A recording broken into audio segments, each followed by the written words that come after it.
জ্যোতিষশাস্ত্রে শনিদেবের প্রভাব মানব জীবনে সবচেয়ে অধিক হয়ে থাকে সে বিষয়ে গণ্য করা হয়েছে। তাছাড়া শনিদেব এবং আমাদের দেহের মধ্যে যে সম্পর্ক আছে সেটি জ্যোতিষশাস্ত্রে বিশদভাবে আলোচনা করা হয়েছে। আজকের এই ভিডিওতে আমরা জানব শনিদেবের প্রকোপে আমাদের জীবনে কি কি পরিবর্তন ঘটতে পারে এবং শনিদেবের ইম্পর্টেন্স আমাদের লাইফে কতটুকু, শনিদেব আমাদের জীবনে কতটুকু ভালো করতে পারেন এবং কতটুকু ডিস্ট্রাকশন ক্রিয়েট করতে পারেন, মা কালী কেন শনিদেবের আরাধ্য এবং মা কালীর আরাধনার ফলে কিভাবে শনিদেবের প্রকোপ থেকে আমরা বাঁচতে পারি। নমস্কার প্রত্যেককে, আমি অরিন্দম চক্রবর্তী। বেদাস্ত্রের এই পেজে আপনাদের প্রত্যেককে আবারও স্বাগত জানাই। এই চ্যানেলটিতে নতুন হয়ে থাকলে চ্যানেলটিকে সাবস্ক্রাইব করতে অবশ্যই ভুলবেন না। পাশের বেল আইকনকেও প্রেস করে রাখবেন যাতে এই ধরনের অ্যাস্ট্রোলজিক্যাল ভিডিওস আপনাদের সাথে আমি শেয়ার করতে পারি। জ্যোতিষশাস্ত্রে শনিদেব এবং শনির প্রকোপ আমাদের জীবনে খুব ইম্পর্ট্যান্ট রোল প্লে করে থাকে। শনির প্রকোপে আমাদের মানব জীবনের আর্থিক, আমাদের মানসিক এবং আমাদের যে পারিপার্শ্বিক যে অবস্থান আছে, আমাদের পার্সোনাল রিলেশনশিপ সকল কিছু ধ্বংস হয়ে যেতে পারে এবং শনিদেবের আশীর্বাদের ফলে সকল কিছু খুব ভালোভাবে আমাদের জীবনে চলতে পারে। একটি গল্পের মাধ্যমে বলছি। একজন ব্যক্তি যার জীবনে প্রচুর অর্থ ছিল, যিনি একজন বড় মাপের বিজনেসম্যান ছিলেন, ওনার জীবনে শনির সাড়ে কাল শুরু হয়েছে। শনির সাড়ে প্রথম ফেজে ওনার যে মেন্টাল কন্ডিশন আছে সেই মেন্টাল কন্ডিশন একটু একটু করে খারাপ হতে দেখা যায়। ধীরে ধীরে ওই বিজনেসম্যানের পারিবারিক অশান্তি ক্রিয়েট হয় এবং 2 বছর পর ওনার যে পারিবারিক রিলেশনশিপ ছিল ওনার ওয়াইফের সাথে, সেটি টোটালি ডিস্ট্রয় হয়ে যায়। সেকেন্ড ফেজ যখন ওনার স্টার্ট হয়, উনি যেহেতু বড় ধরনের বিজনেসম্যান ছিলেন, তো উনি কখনোই ভাবেননি যে সেকেন্ড ফেজে ওনার বিজনেস লাইফ টোটালি ডিস্ট্রয় হয়ে যেতে পারে।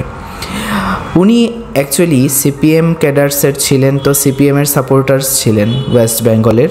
হঠাৎ করে সিপিএম গভর্নমেন্ট চলে যায় এবং টিএমসি গভর্নমেন্ট কলকাতাতে চলে আসে। উনার অলমোস্ট 4টা থেকে 5টা কনস্ট্রাকশন কাজ চলছিল। হঠাৎ করে সকল কাজ বন্ধ হয়ে যায় এবং ওনার যে ফাইন্যান্সিয়াল সিচুয়েশন হঠাৎ করে ব্রেকডাউন হয়ে যায়। ওনার আন্ডারে অলমোস্ট 50 to 60% কাজ করছিলেন। উনি সকল পার্সনকে নিজের বিজনেস থেকে ছাঁটাই করতে বাধ্য হন এবং আলটিমেটলি -3 crores লোনে উনি চলে যান। ওনার যখন শনির সাথে থার্ড ফেজ চলছিল, তো থার্ড ফেজের যে প্রথম 2.5 বছর আছে, সেই 2.5 বছরের মধ্যে ফার্স্ট 1 ইয়ার্সের মধ্যে ওনার লাইফ পুরো হেল হয়ে যায়।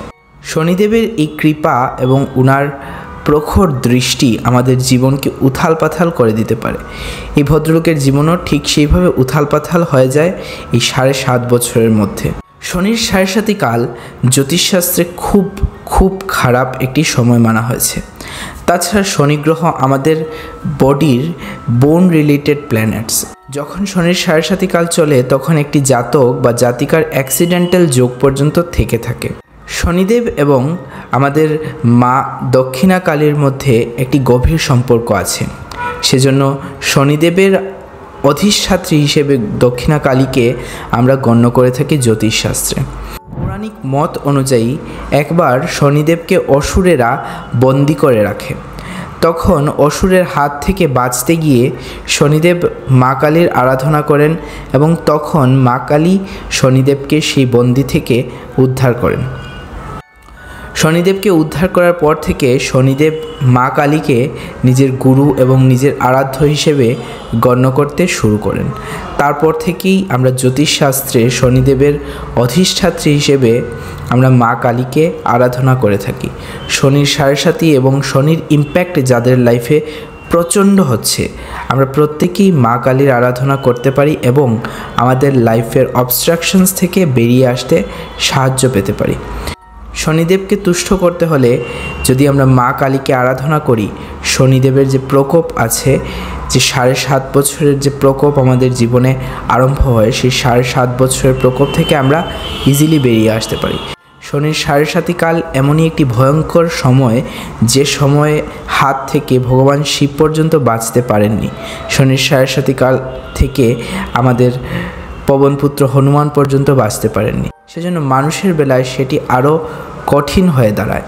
শনিকে একটি তুচ্ছ গ্রহ বলে যারা ভেবে নেয় তারা নিজের জীবনে প্রচণ্ড ভুল করে বসে। সেজন্য শনিকে তুষ্ট রাখতে অবশ্যই প্রত্যেক শনিবার শনি মন্দিরের বাইরে কালো তিল দিয়ে প্রদীপ প্রজ্বলন করে দেওয়া খুব ইম্পর্ট্যান্ট।